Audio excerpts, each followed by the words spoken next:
Hello bachon, let's read the question first. Okay, the question says a bag contains 4 red and 4 black balls, and another bag contains 2 red and 6 black balls. Okay, one of the two bags is selected at the random, and a ball is drawn from a bag which is found to be red. Okay, यानी कि यहाँ पे red ball हमें आनी चाहिए. ठीक है, find the probability that the ball is drawn from the first ball bag. Okay, तो बैग बॉल हम कौन सी ड्रॉ कर रहे हैं? रेड बॉल हमें ड्रॉ करनी है किससे? फर्स्ट बैग से. ये हमें प्रोबेबिलिटी फाइंड करनी है. तो मैं आपको इसका सिंपली एक मीनिंग बताऊं तो वो ये कह रहा है, देखो यदि पहले हम एज्यूम करते हैं कि लेट जो E1 है that is selecting bag first. Okay, यानी कि bag first is selected.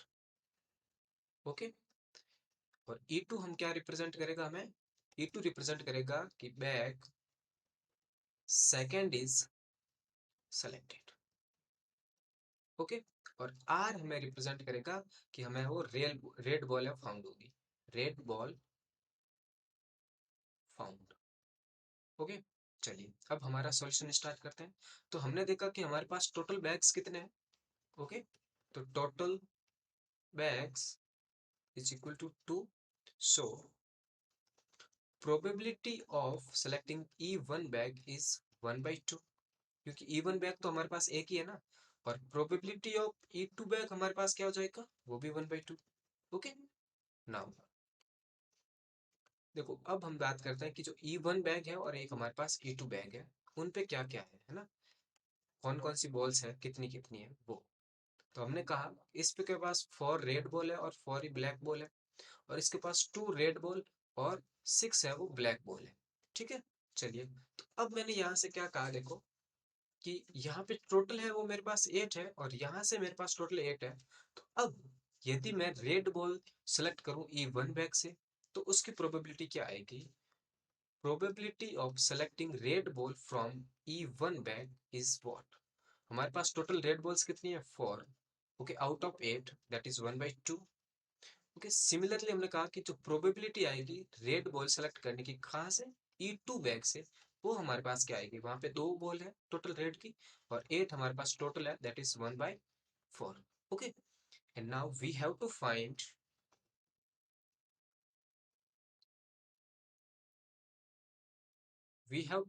probability of selecting E1 bag.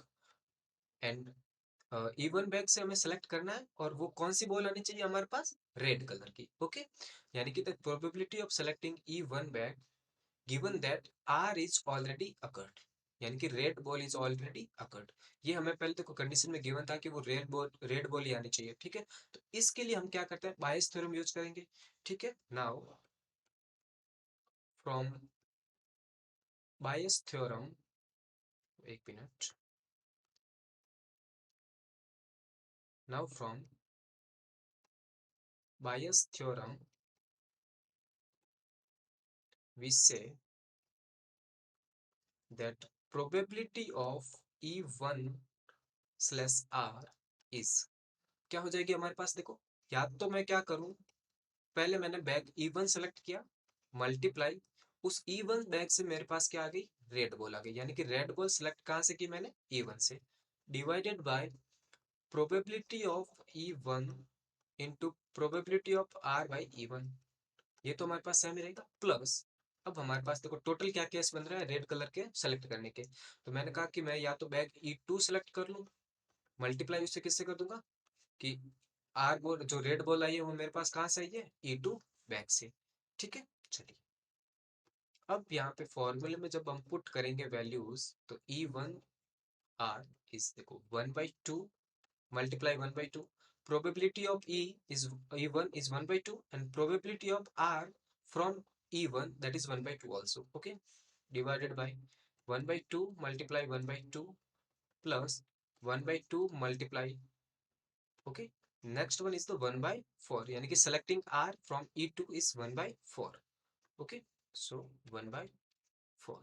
Now 1/4 divided by 1/4 plus 1/8. Okay, यहाँ से हमने जब एलसीएम लिया तो हमें क्या फाइंड हुआ? 1/4 डिवाइडेड है 1 बाई, देखो यहाँ से एलसीएम 8 आएगा हमारे पास. ठीक है, एलसीएम हमारे पास क्या आ गया? 8.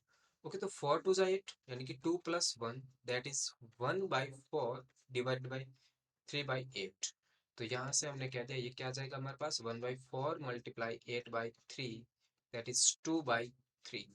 सो probability of selecting E1 bag given that R is already occurred is 2/3. Okay, I hope you understood the solution. Thank you.